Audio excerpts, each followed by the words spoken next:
This formula got me a Ferrari, a Lambo, Porsche, a Dawn, a Rolls Royce, a house, a 15,000 square foot. I've traveled all over the place. So let's get right into it. So there are two areas that you need to figure out in order for you to make $1 million your income. One is the logical side that has to do with math.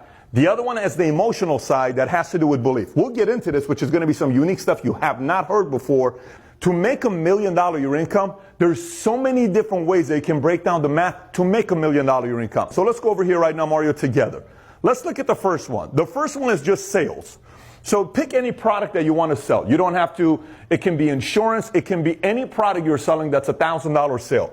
So if your average commission is $1,000, how many personal sales do you need to make in a month to make $1 million your income? The number is $1,000 is your average commission sale. You need to make 83 sales, which is $83,000 per month. Times 12 months, you're making roughly $1 million your income. That's if you sold everything personally. Now you may be watching this and saying, Pat, there's no way in the world I can sell 83 of these a month. That's why you may need a team or a sales team. If you become a sales team, if that average sale that everybody sells is $1,000, if you're a sales manager and a broker, maybe the average commission by sales made by a rep to you is $250, which means $250 if the average sale to you is that the commission, you make your cut. You need 332 sales made by everybody to come up with $83,000 that becomes $1 million your income. So now, what you're solving for is what? 332 sales. How do you make 332 sales? Basic math. Either get 5 people that sell 66 of these products per month, either find 10 that do 33, 20 who do 16 of these, or get 40 sales reps that do 8 of these to make your $1 million your income. Do you see what I'm showing to you here? This is the mathematical formula. By the way, this is boring, but it's exciting when you get a paper and pen and you start writing out your formula. Oh my gosh, this is all I need to do, make $1 million your income? That's the pure math. It's so easy to do, but this is logic. This will not get it done. I know a lot of smart, intelligent, logical people with 4-year degrees who, mastered calculus, pre-calculus, who have this down, but they have problems with this next part. And by the way, this is 20% of the work. This is 80%. Let's get on to the emotion side. So here's the emotion side. On the emotion side, you have multiple different areas. Let me start off with the first one here. And this is by far the biggest challenge people have, and that is belief. In order for somebody to make this kind of money, $1 million your income, you're not going to make it if you don't believe it. So you say, well, Pat, how do I get a chance to believe this? I never, in my wildest dreams, nobody in my family made this kind of money. I've not been around people that make this kind of money. How can I make this kind of money? Here's the kicker. You need to master the art of future truth. Now, what is future truth? A lot of people have a hard time with this. Let me explain. So imagine if you have a lot of doubt. You don't believe in you, right? You're like, oh, I don't know about this. This is great, but me making $1 million income, I don't know about that. Yesterday, I had 60 people here in my office, and I said, what is the big deal about making $1 million income? You should have seen some people's faces. Well, I don't really know if I'll ever make it, but it's kind of cool to dream about having a big house and the cars and the freedom and a few million in the bank account, but I don't know if it's for me. That's because they don't believe in it. That's because they don't understand the concept of future truth. Let me explain to you the future truth concept. Some of you may have never heard of future truth before. Here's what it is. If you're going to lie about you may as well tell a big lie to yourself over and over and over again. Now, at first, it's very difficult. Let me describe this to you before you get uncomfortable. For instance, I am going to make $1 million a year income. Now, I want you to say it. Say it to me real quick. Stop. Say it. I'm going to give you a second. Say it. I am going to make $1 million a year income. Say it again. Perfect. Let me ask you, was it uncomfortable? Do you feel like you're lying to yourself, right? Sometimes people say, well, Pat, kind of was weird. I feel like I'm lying to myself. If you say, I am amazing, I'm meant to do something big with my life, I'm the guy that's going to go out there and be the hero to my family, that's difficult for some people because they're lying. But it's a current lie, but it's not a future lie. It's a future truth. It is a current lie, but it's a future truth. You see, the more you tell a big lie to yourself over and over and over and over and over again, and eventually believe it, future truth is you're going to make $1 million your income. This is a belief system that is very difficult for most people to do because most people think every kind of lie is a bad lie. No, I'm not telling you to go lie to your wife about some things you're doing on the side or lie to your husband about what you're doing on the side. I'm telling you, tell a good lie. I'm going to make a difference in the world. And you don't believe it. But say it 1,000,000 times. You're going to end up believing it.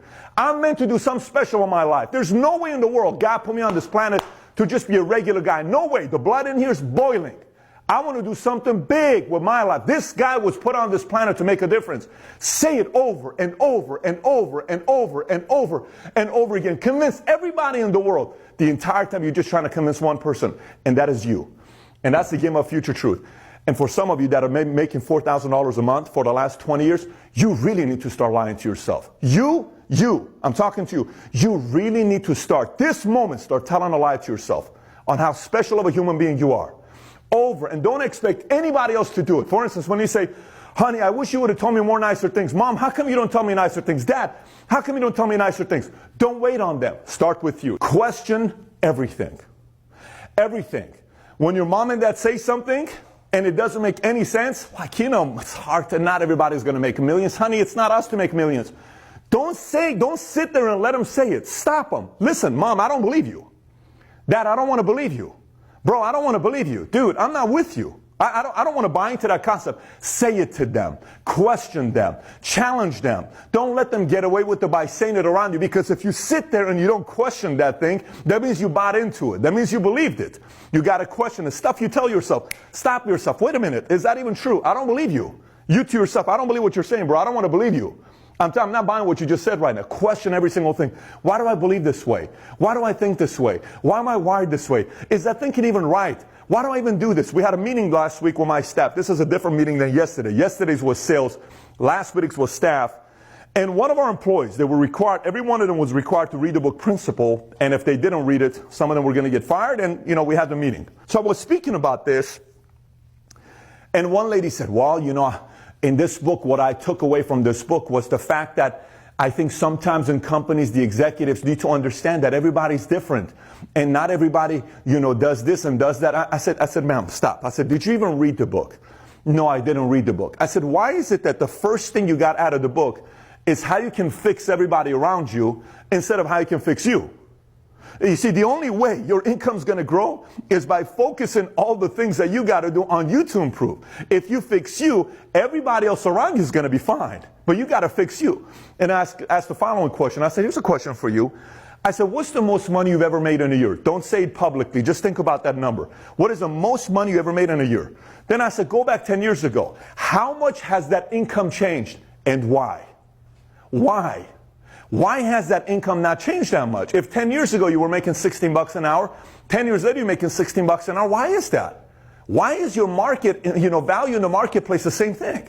Is it everybody's fault? Is it the government's fault? Is it your boss's fault, your parents' fault, your kid's fault, your spouse's fault, or your fault? Everything here comes back to you. And it's so hard to do, but you got to face the truth. You ain't going to make $1 million your income. You don't face the truth and realize the issue's right here. And the last item to cover over here, to my left, to your right, is guaranteed formula for success. That is 100% proven for my life and other people I've taught. Outwork, outimprove, outlast, and outstrategize. What you're looking on the screen here, on the screen, look at those four again. What you're looking on the screen here, which of those four things that you're looking at, the outwork, outimprove, outlast, outstrategize, which of those four things do you think comes last? Meaning you'll learn the latest. It's out-strategize. Why? Because that requires a lot of experience. However, the other three, outwork. If a guy works 80 hours a week and you work 40 hours a week, you can't compete with that guy.